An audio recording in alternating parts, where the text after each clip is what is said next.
Saúde, graça e paz a todos os irmãos. Estou mostrando as escrituras para que você confie um pouco mais, para eu te mostrar que é assim que está escrito, tá bom? Não só ficar falando ali, mostrando meu rosto. Mas vamos falar do assunto mais polêmico, que é a segunda volta do nosso Senhor Jesus, ao qual eu creio na ressurreição dos mortos e juízo final, o último dia. Aqui é o Lucas, o último capítulo aqui de Lucas, e levou-os fora até Betânia, e levantando as mãos, os abençoou os apóstolos dele. E aconteceu que, abençoando-os, ele se apartou deles e foi elevado ao céu. Aqui em Atos, os quais lhe disseram: varões galileus, por que estáis olhando para o céu? Aqui é o mesmo momento. Esse Jesus que dentre vós foi recebido em cima no céu, há de vir assim como para o céu ouviste ir.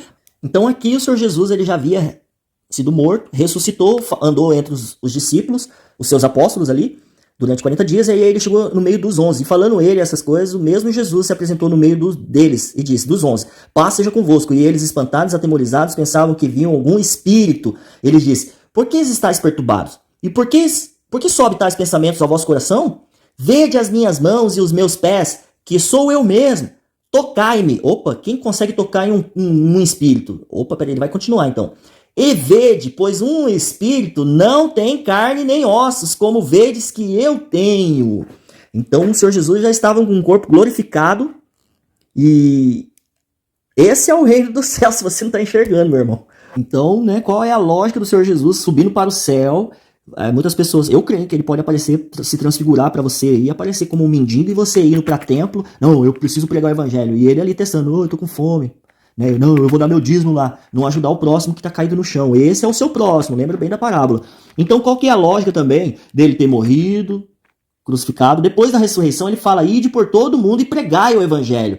Porque eles falam que o evangelho foi pregado já a toda criatura. Sim, está escrito ali logo para frente. Mas não tem um compreendimento em espírito, porque ele diz, ide pregai o evangelho a toda criatura. Quem crer e for batizado, não nas águas, agora não é o despojamento da imundícia da carne, mas sim de uma nova consciência. Então é ele que batiza com o Espírito Santo. João Batista batizava com água, ele é o que batiza com o Espírito Santo. E um dos versículos mais ditos por eles é, cadê os apóstolos que estão vivos até hoje? Que ele diz aqui, dizia também, em verdade vos digo que dos que aqui estão, alguns aqui não provarão a morte. Isso lá no ano 70 lá. Sem que vejam chegado o reino de Deus com poder. Então, eles 2025 aí, né, são 2025 anos, cadê esses apóstolos vivos até hoje? E o reino de Deus não chega. Assim como também, acho que é 1 João ou 1 Pedro, né, que nos últimos dias, uns chegarão e falarão assim, cadê a sua vinda?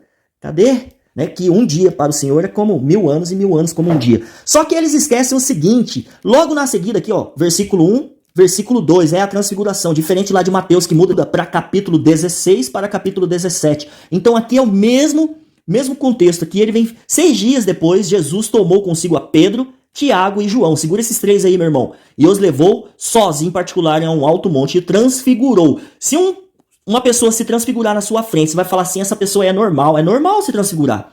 E as suas vestes tornaram-se resplandecentes, em extremos brancas como a neve. Eita! É normal isso acontecer, não é o reino dos céus, o reino de Deus com poder, não.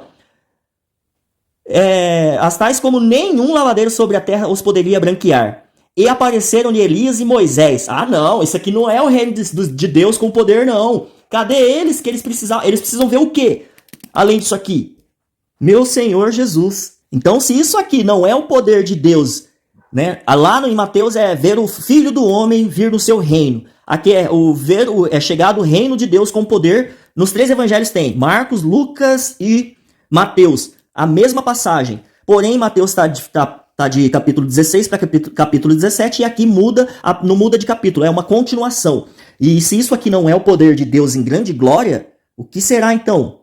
Uma pessoa se transfigurar e aparecer 2 pessoas em espírito. Creia, meu irmão, a ressurreição dos mortos haverá, a rainha do sul se levantará com aquela geração dos anos 70, eles não têm uma compreensão também, eu não vou nem naquele texto lá, vou mais pra frente, quem sabe, se Deus permitir, e se ele, né, colocar no meu coração de ir, que diz que não passará essa geração sem que todas as coisas aconteçam. Eles não têm uma compreensão sobre aquilo lá, meu pai do céu, vamos lá, continuar aqui. Outra coisa aqui, uma profecia que aconteceu, né, que irá acontecer na verdade, né, aqui, e seguia a grande multidão de povo e de mulheres, as quais batiam nos peitos e lamentavam.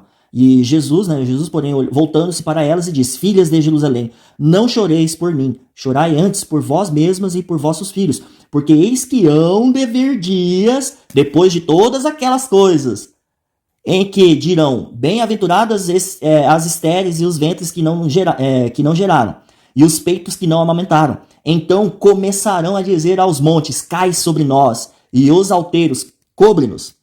Porque se ao madeiro verde fazer isso, o que fará ao seco? Então, assim, outra profecia lá que os montes cairão sobre, né, as pessoas. Eu não vou lá nessa profecia, porque senão vai demorar demais. E aqui em João 19, os últimos, né, instantes aqui, antes o Senhor Jesus está consumado, ele entregou, inclinando a cabeça, entregou o seu espírito, e os judeus, pois, para que não... Era sábado, eles tinham que fazer o Shabat, a preparação, tinham que tirar os corpos, rogaram a Pilatos para que se quebrassem as pernas, para que quebrassem as pernas e foram retirados. Foram, pois, soldados, e na verdade, quebraram as pernas do primeiro e do outro com que ele foi crucificado. Quebrou a perna dos dois que estavam com o Senhor Jesus, mas não do Senhor Jesus. Ó, mas vindo Jesus e vendo que já estava morto, não lhe quebraram as pernas, Contudo, um dos soldados lhe furou o lado com uma lança e logo saiu sangue e água. E aquele que viu testificou, ou seja, João. Os apóstolos são as testemunhas oculares da ressurreição do Senhor Jesus. O seu testemunho é verdadeiro e sabe que é verdade, e diz: e para que também vós creais, porque isso aconteceu para que se cumprisse a escritura, que diz: nenhum dos seus ossos será quebrado.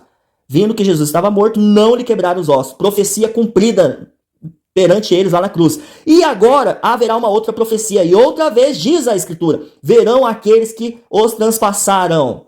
Está aqui em Apocalipse, revelação. Eis que vem com as nuvens, e todo olho verá, e até os mesmos que transpassaram, eles vão ressuscitar. Lá tem uma profecia dizendo, e aqui a profecia de Apocalipse: e todas as tribos da terra se lamentarão sobre ele. Sim, amém. Então Apocalipse foi escrito depois da queda do templo, como eles dizem que o templo estava em pé ainda. Ó, Apocalipse, o último livro do Novo Testamento, o nome é de origem grega e significa revelação. Este livro foi escrito por São João, evangelista, na ilha de Patmos, acerca do ano 96 DC. E sabe quando que o templo caiu? Olha aqui, ó. O templo caiu aqui, ó.